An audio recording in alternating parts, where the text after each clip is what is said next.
PM Modi के America दौरे से पहले बाइडेन प्रशासन का कैसा बड़ा प्रहार, भारत सरकार पर लगाए कैसे बड़े आरोप। प्रधानमंत्री नरेंद्र मोदी जल्दी ही अमेरिका की यात्रा पर जाने वाले हैं, लेकिन उनकी इस यात्रा से पहले अमेरिका ने भारत को लेकर एक ऐसी रिपोर्ट जारी की है जिसे एक बड़े प्रहार के तौर पर देखा जा रहा है। दरअसल अमेरिका के बाइडेन प्रशासन ने भारत के साथ साथ चीन, रूस और सऊदी अरब समेत दुनिया के कई देशों की सरकारों को लेकर एक रिपोर्ट जारी की है, जिसमें यह आरोप लगाया गया है कि यहाँ की सरकारें खुलेआम धार्मिक समुदाय के सदस्यों को निशाना बनाती रही हैं। इन आरोपों वाली ये रिपोर्ट अमेरिकी विदेश विभाग की ओर से जारी की गई है, जो धार्मिक स्वतंत्रता पर आधारित एक वार्षिक रिपोर्ट है।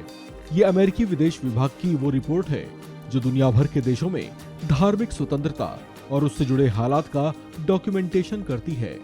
अमेरिका की इस रिपोर्ट में खास तौर से मुस्लिम समुदाय के लोगों को निशाना बनाए जाने और बुलडोजर एक्शन के बारे में बताया गया है।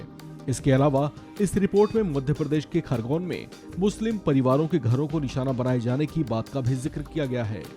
अंतर्राष्ट्रीय धार्मिक स्वतंत्रता पर वार्षिक रिपोर्ट 2022 को अमेरिकी विदेश मंत्री एंटोनी ब्लिंकन ने जारी किया है, जिसके बाद अंतर्राष्ट्रीय धार्मिक स्वतंत्रता कार्यालय में नियुक्त अमेरिका के विशेष राजदूत रशद हुसैन ने एक प्रेस कॉन्फ्रेंस कर ये बताया कि दुनिया के कई देशों की सरकारें कुछ ऐसी गतिविधियों में लिप्त देखी गई हैं जिससे किसी खास धार्मिक समुदाय के हित प्रभावित हुए हैं या फिर उन्हें किसी तरह की परेशानियां झेलनी पड़ी हैं। रशद हुसैन ने कहा कि कई सरकारों ने अपनी सीमाओं के भीतर धार्मिक समुदाय के सदस्यों को खुले तौर पर निशाना बनाना जारी रखा है।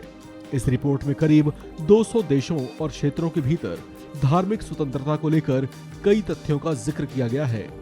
अमेरिकी विदेश मंत्री एंटोनी ब्लिंकन ने इस रिपोर्ट के उद्देश्यों को लेकर कहा कि इसका मकसद दुनिया के ऐसे देशों की जवाबदेही को बढ़ाना है जहां धार्मिक स्वतंत्रता का दमन किसी भी स्वरूप में हो रहा हो। भारत में मुसलमानों की स्थिति और उन्हें कथित तौर से निशाना बनाए जाने का जिक्र करते हुए अमेरिका ने भारत को नसीहत देने की कोशिश की है, जिसमें बताया गया है कि भारत में लगभग पूर्व के वर्षों जैसे ही हालात हैं।